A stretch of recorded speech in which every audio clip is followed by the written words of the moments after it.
Michel.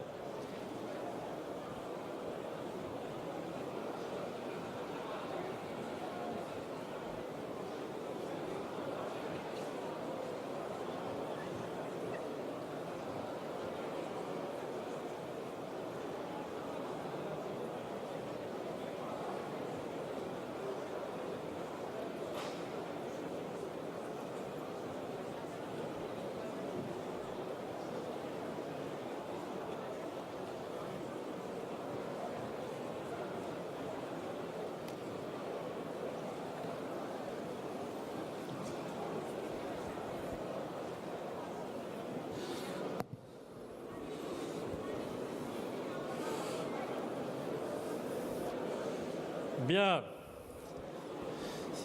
Si vous voulez prendre place, pour ceux qui ne l'ont pas encore fait,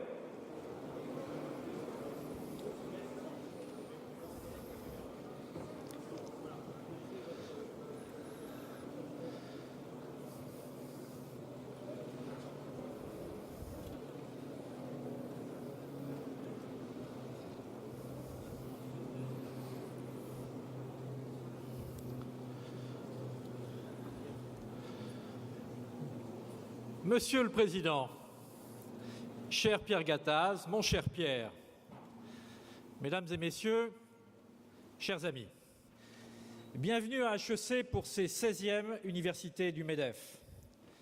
Pierre, je mesure le plaisir d'être à tes côtés, de t'accueillir, de te féliciter aussi pour ton élection. Tu as su forger l'union, former une belle équipe, claire sur ses objectifs, cohérente dans ses propositions, déterminée pour y parvenir. Encore une fois, bravo, bravo et merci au nom de toutes les entreprises ici représentées. À HEC, c'est la Chambre de commerce et d'industrie Paris-Île-de-France qui, pour la première fois, t'accueille. Regroupant désormais, suite à la fusion du 1er janvier dernier, l'ensemble des chambres de commerce de la région capitale, notre objectif, le seul qui compte à nos yeux, est de servir au plus près de leurs besoins les quelques 800 000 entreprises qui nous ont élus et d'assurer le retour à la croissance des quelques 30% du PIB que représente la région Île-de-France. Ces objectifs, nos objectifs, sont parfaitement communs et nos rôles respectifs, chacun le sait, sont complémentaires. D'ailleurs, nombre d'entrepreneurs élus consulaires sont également fortement engagés au MEDEF. Pierre, tu es donc doublement ici chez toi. Et vous tous, chers amis, vous êtes bien aussi chez vous. Il ne m'appartient pas de traiter ici du thème proposé, crise, du danger à l'opportunité. Quelques mots simplement. Notre pays est en crise, nul ne peut le nier. Mais il ne s'agit pas seulement d'une crise économique, ce serait trop simple. Et la crise que nous affrontons est tout autant une crise de confiance. La confiance, vous le savez, est un bien précieux, fragile et pour autant indispensable pour la relation entre deux parties. Les entrepreneurs que nous sommes savent bien de quoi il s'agit, eux qui, chaque jour, investissent, créent de la valeur et de l'emploi, innovent, exportent et nouent des alliances de par le vaste monde. Sans confiance, rien de tout cela n'est possible. La confiance, c'est une somme d'engagements réciproques, simultanés, concomitants. C'est le lien entre des parties qui veulent réussir ensemble. Alors, lorsque cette confiance-là s'établit, l'activité retrouve un meilleur chemin, celui de la création de valeur, de la reprise de l'emploi et de l'investissement qui, seuls, nous le savons bien, sont les indispensables garants de la cohésion sociale. Vous connaissez peut-être, pour certains d'entre vous, la devise de l'école qui vous accueille, « Apprendre à oser ». Je ne peux pas me tromper ici en disant que tous, nous sommes déterminés à utiliser la crise actuelle pour convaincre gouvernements et partenaires sociaux à oser la confiance. Merci à tous, très bonnes universités d'été. Pierre, je te passe la parole.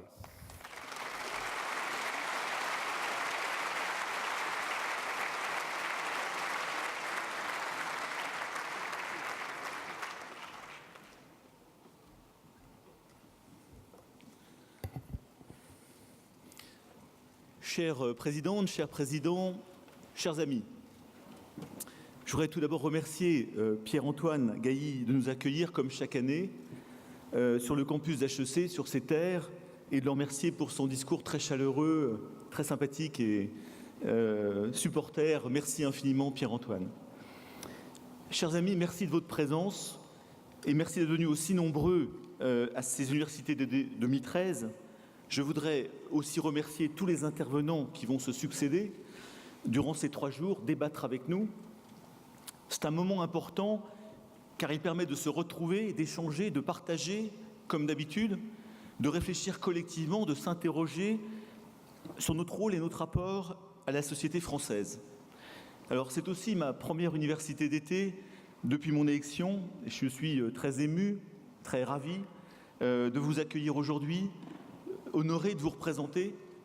Et avec toute mon équipe ici présente, les 9 présidents de pôle, qui sont Geoffroy Roux de Bézieux, Patrick Bernasconi, Jean-Claude Vollot, Bernard Spitz, Thibault Langsade, Jean-Pierre Le Tartre, Emmanuel Perron, Anne-Marie Couder, et tous ces gens-là, ces 9 patrons, c'est l'équipe et c'est avec eux qu'on va travailler durement, et je les remercie de s'être engagés à mes côtés, de me faire confiance.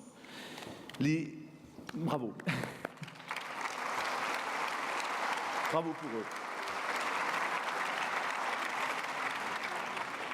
Et les présidents de commission ont été aussi validés ce matin par le Conseil exécutif. Le MEDEF est donc en ordre de marche aujourd'hui. Pour entrer directement dans le vif du sujet, le titre de l'université d'été, c'est basé sur un idéogramme chinois, crise, qui est composé de 2 symboles signifiant d'un côté danger, de l'autre côté opportunité. D'où le titre du danger à l'opportunité. Pourquoi cela ? Mais tout simplement parce que la situation actuelle de notre pays est grave, notre pays est en crise. Face à cette crise, nous avons 2 attitudes possibles. Soit nous restons tétanisés par les menaces sans bouger, sans nous remettre en question, soit nous réalisons que la crise est une formidable opportunité de progrès, de changement et pour avancer. Les Chinois l'ont bien compris et depuis des années, ce sont des formidables compétiteurs. Ils ont certes des coûts moindres, mais ils ont aussi une attitude de confiance, de combat, de conquête. Ils ont un appétit pour la mondialisation, pour le développement. Et c'est tout ce qui nous manque en France. Nous qui, en France, avons surtout des charges, des taxes et une complexité délirante qui anesthésie toute volonté de se développer, de croître, de se battre et de créer. Cet idéogramme résume aussi le programme du MEDEF pour les années qui viennent. Regarder la réalité en face, dire la vérité, mais expliquer comment rebondir, comment faire gagner notre pays. Commençons par dire la vérité. La France est à la croisée des chemins aujourd'hui, et je le crois profondément. Le choix devant nous est simple. Soit renoncer, se laisser aller à la facilité de l'habitude et continuer à glisser doucement vers le gouffre des 12, 13, 14, 15% de chômage, en poursuivant les mêmes politiques qui, depuis 30 ans, rendent obèse notre sphère publique, asphyxient et ligotent nos entreprises. Soit accepter enfin, sans retenue et sans complexe, les règles de l'économie de marché, de la mondialisation, et tirer profit de la mondialisation en modernisant et en réformant notre pays.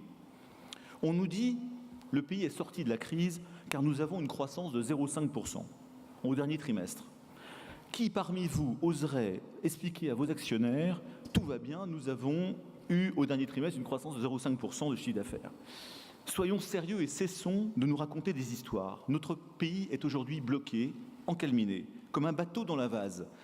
Il ne retrouve pas la croissance et est échoué, attendant qu'une vague plus forte que les autres le bouge légèrement. Mais nous ne pourrons pas retourner en haute mer en attendant passivement que la marée monte.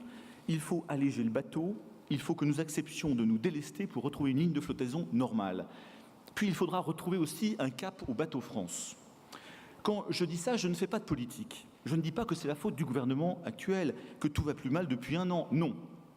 C'est la faute de tous les gouvernements qui se sont succédés depuis 30 ans. Cela fait 30 ans qu'ils laissent les dépenses publiques filer et pour financer cette course en avant, alourdissent les impôts et les taxes des entreprises. Cela fait 30 ans que nos gouvernements successifs n'ont eu de cesse d'augmenter le nombre de fonctionnaires, d'accroître les contraintes et les réglementations contre les entreprises, aboutissant aux résultats désespérants suivants. Quelques chiffres à retenir.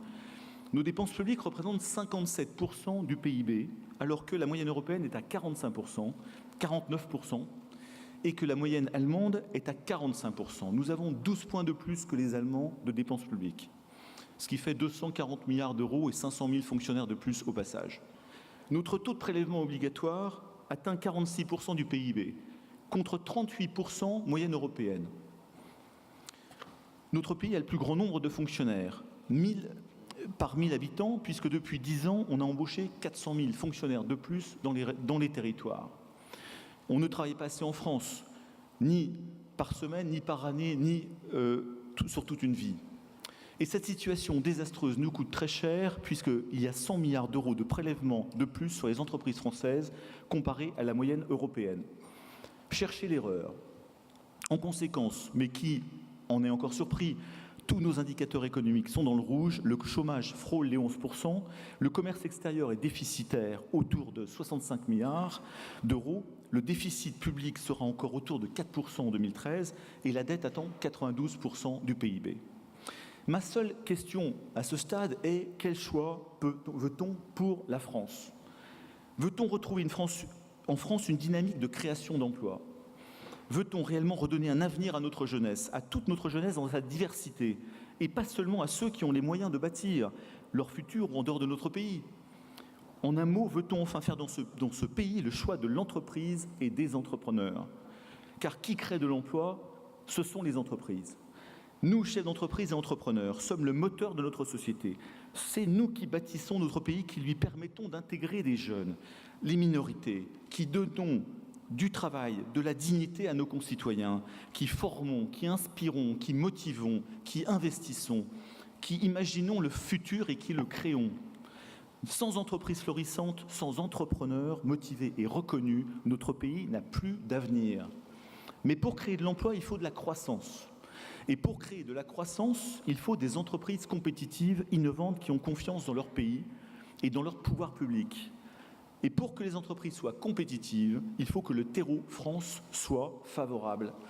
Cette logique implacable, l'emploi créé par les entreprises, créé par de la croissance, créé par de la compétitivité, et elle-même créée par ce qu'on appelle la compétitivité coût du travail, coût de la fiscalité, coût de l'énergie, est implacable. Cette logique devrait être l'obsession de notre gouvernement, sa ligne de conduite. Pour créer durablement de l'emploi, il faut rendre nos entreprises compétitives et qu'elles n'aient pas peur d'embaucher. Il y a un lien direct, comme vous le voyez, entre l'emploi et la compétitivité coût. Là encore, cessons de jouer sur les mots, de parler d'emploi aidé, d'emploi financé par les impôts. Le seul emploi qui vaille, le seul emploi pérenne, le seul qui rapporte et non pas qui coûte à la collectivité, est un emploi créé par le marché, par les clients et donc par les entreprises. Un emploi qui soit lui-même créateur de richesse et non pas un emploi financé par nos impôts ou par nos charges. On me demande souvent, mais quelle va être la ligne de conduite du MEDEF dans les prochaines semaines, sa grille d'analyse? Alors c'est très simple. Moi, je n'ai qu'une seule obsession, l'emploi, l'emploi, l'emploi. Nous jugerons les initiatives des pouvoirs publics à cette aune, pour tout ce qui favorisera l'emploi et donc la compétitivité. Nous applaudirons. Pour tout ce qui conduira à renforcer les contraintes ou les charges sur les entreprises et donc défavorisera l'emploi, nous le dénoncerons avec fermeté. C'est ma seule ligne de conduite. Quand sur la réforme des retraites, on me dit qu'il n'est pas possible de toucher à l'âge légal ou on va renforcer les contraintes sur la pénibilité, je dis qu'avec ce type de dogme, le gouvernement choisit le chômage au détriment de l'emploi, qu'il refuse de porter une véritable réforme de fond que pourtant les Français attendent et sont prêts à accepter. Alourdir les charges ou les contraintes sur les entreprises, c'est faire le jeu du chômage au détriment de l'emploi. Taxer, ce n'est pas réformer. Surtaxer, c'est créer des chômeurs. En faisant le choix d'une non-réforme et en refusant d'avoir un discours de réalité et de clarté vis-à-vis des Français, le gouvernement ne répond pas à l'urgence de la situation, alors que les déficits cumulés du régime des retraites sera de 200 milliards d'euros en 2020. Est-ce que nous allons financer 200 milliards d'euros par les cotisations sociales et patronales? Non. On ne règle rien. Pire, tout le monde sait qu'on va devoir revenir sur cette réforme dans quelques mois, sous 2 ans sans doute, car comment croire que seules ces cotisations vont pouvoir combler ce déficit. En cédant une fois de plus à la facilité de la hausse des cotisations, le gouvernement obère la relance et donc l'emploi. Quand sur la transition énergétique, on choisit d'encourager des logiques suicidaires de décroissance, au lieu de miser sur nos points forts technologiques et d'en développer de nouveaux, je dis qu'on choisit le déclin à l'ambition. Oui, la transition énergétique est essentielle, elle est indispensable. Il faut consommer moins, il faut polluer moins, il faut être plus vertueux. Mais cela ne veut pas dire retourner à la bougie, vivre moins bien, avec moins de confort. Nous ne pouvons pas choisir le retour en arrière et le déclin. Là encore, faisons le pari de la science, de la recherche, de l'innovation, de la conquête des entreprises pour régler ces problèmes techniques. Donnons-nous au moins la possibilité d'étudier sur le plan de la recherche les gaz de schiste et leur exploitation.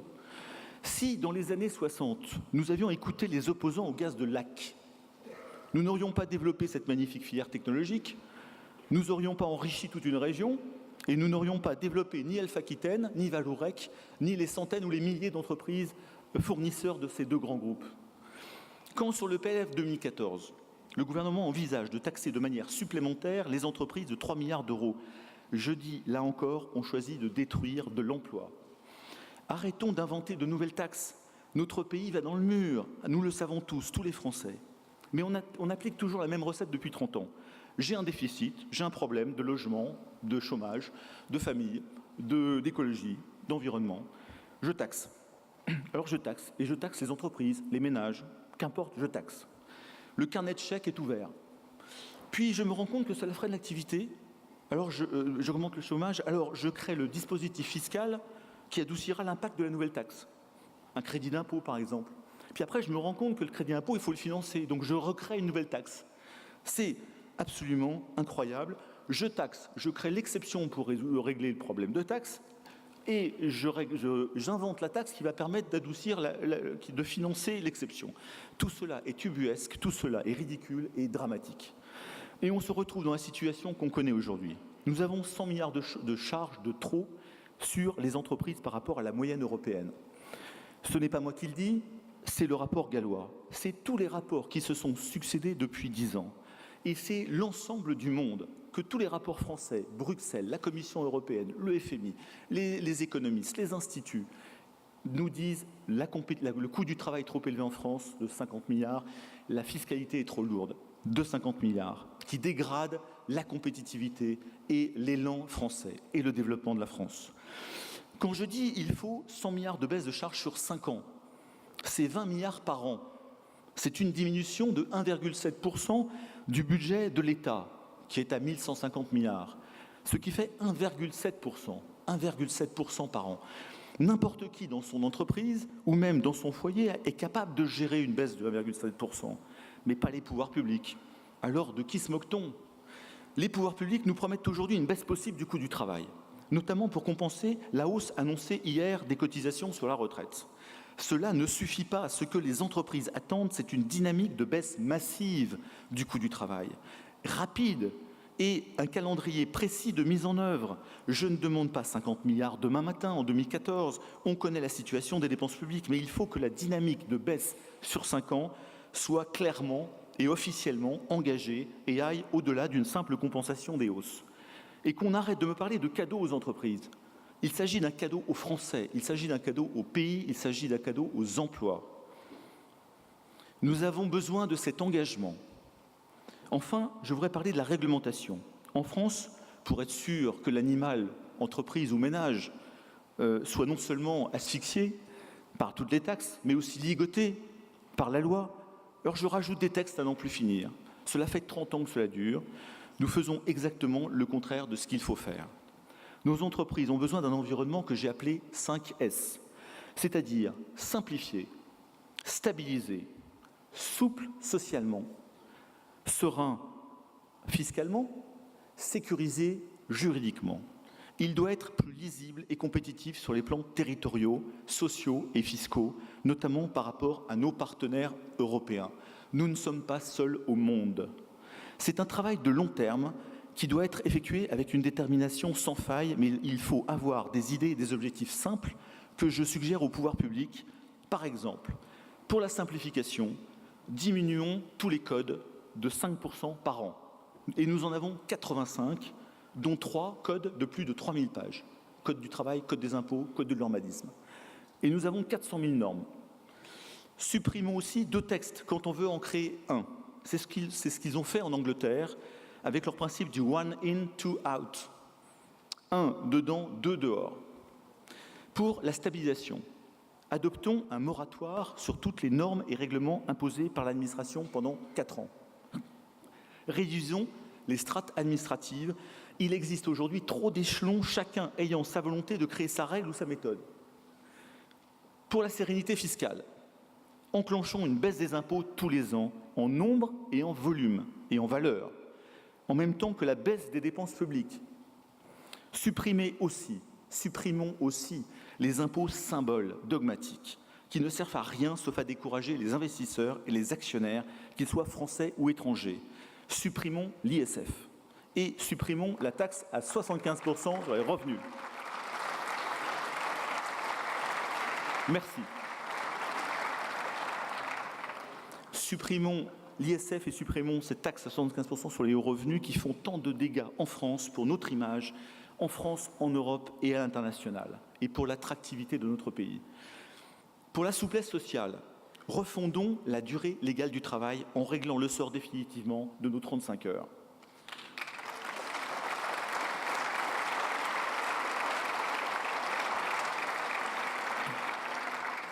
Améliorons encore la flexibilité pour davantage d'adaptation dans ce monde qui est en perpétuelle évolution, tout en développant une meilleure employabilité de nos salariés pour qu'ils n'aient pas peur de changer d'employeur.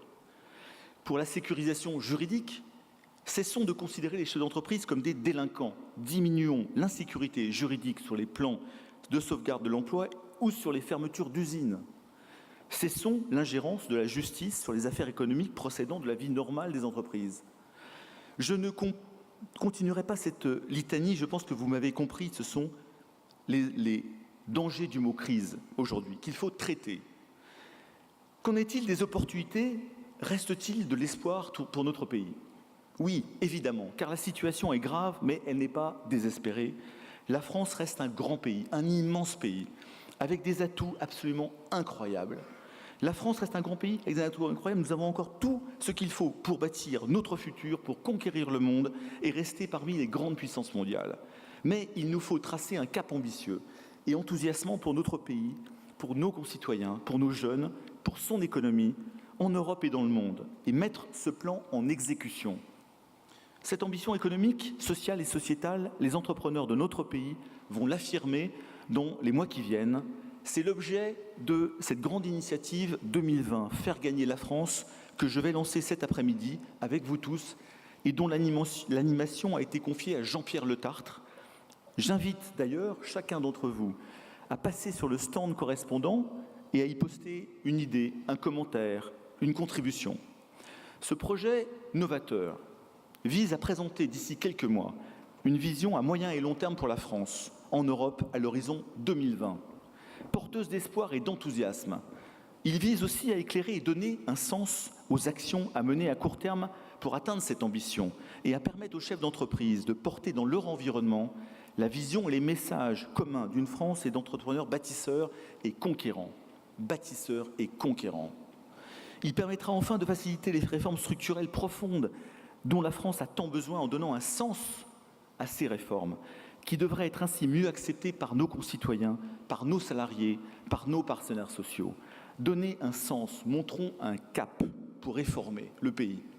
Cette initiative 2020 associera largement, au-delà du MEDEF, toutes les forces vives du pays qui le souhaitent. Elle se veut ouverte, collaborative, dynamique. Je souhaite qu'elle s'intègre dans les propres réflexions du gouvernement, qu'elle en soit le cœur et la dynamique. Car l'avenir économique doit d'abord être défini par les entreprises, bâties par des entrepreneurs avec l'aide de leurs équipes pour faire gagner notre pays collectivement. Ne revenons pas aux chimères d'une France colbertiste, aux stratégies définies par le gouvernement ou par quelques hauts fonctionnaires. Tous les défis qui nous font face, qu'ils soient écologiques, démographiques, sociaux, technologiques, numériques, peuvent être relevés par les entreprises de notre pays.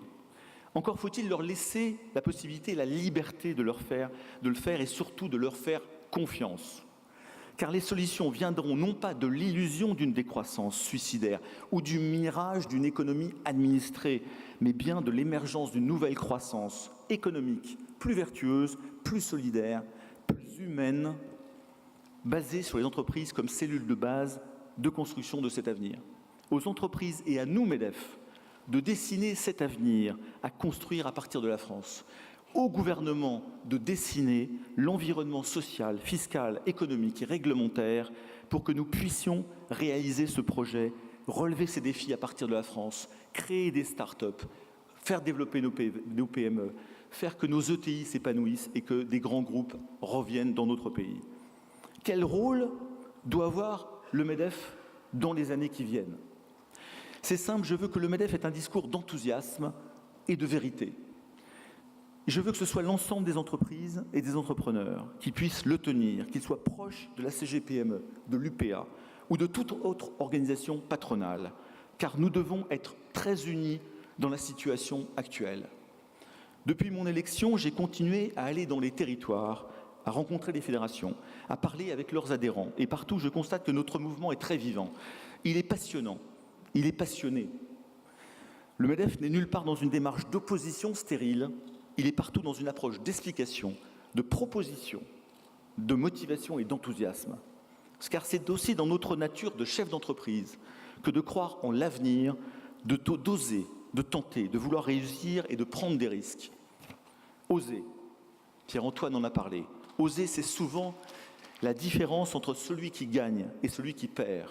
C'est la différence entre celui qui gagne et celui qui ne fait rien, même si celui-ci est beaucoup plus intelligent ou beaucoup plus talentueux.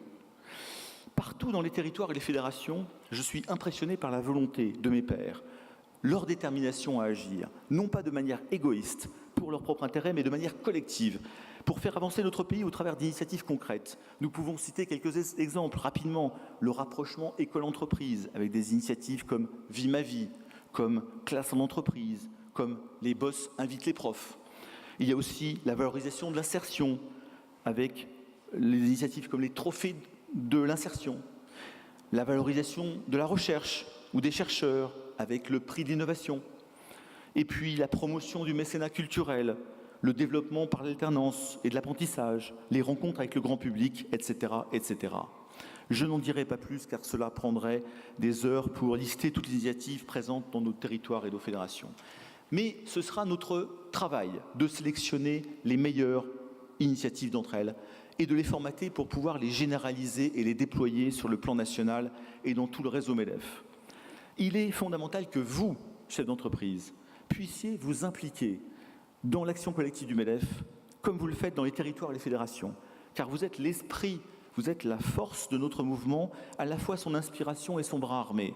Et si nous souhaitons que les choses bougent dans notre pays, il faut que nous soyons ensemble, unis, regroupés, engagés, comme une armée d'ambassadeurs de l'économie et de nos entreprises. Pour cela, soyez-en à nouveau remerciés. Je veux aussi en profiter pour rendre hommage aux permanents et aux experts de notre organisation, de nos organisations. Sans eux, rien ne serait possible. J'ai pu le mesurer chaque jour.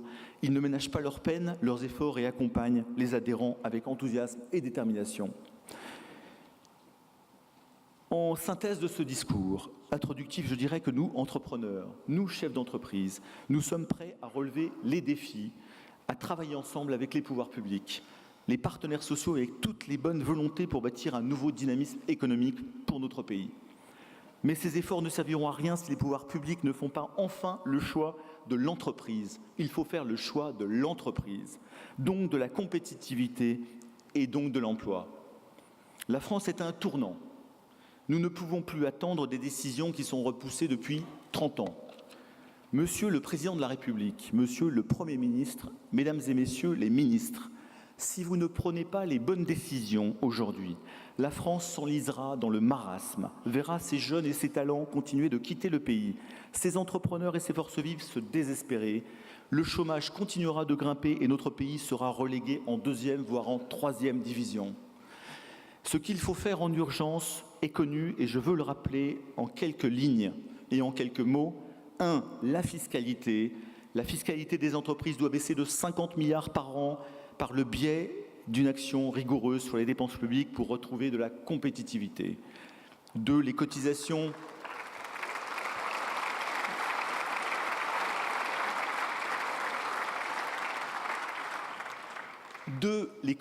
sociales des entreprises doivent baisser aussi de 50 milliards d'euros par un transfert de charges vers des mécanismes de type CSG, TVA pour alléger notre coût du travail massivement.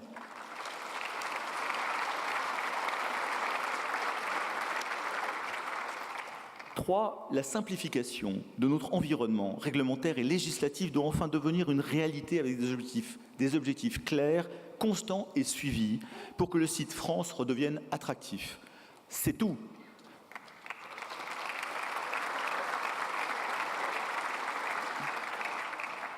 Si déjà ces 3 actions sont enclenchées, les entreprises et les entrepreneurs retrouveront de l'espoir et seront au rendez-vous de notre histoire. Monsieur le Président de la République, Monsieur le Premier ministre, Mesdames et Messieurs les ministres, faites confiance aux entrepreneurs et à leurs équipes. Faites le pari de l'entreprise, faites le choix de l'entreprise. Il y a urgence car tous les autres pays du monde avancent et ont déjà fait ce choix-là. La France ne peut plus attendre. Osez, osez. Je vous remercie pour votre attention et je déclare ces universités d'été ouvertes. Merci beaucoup.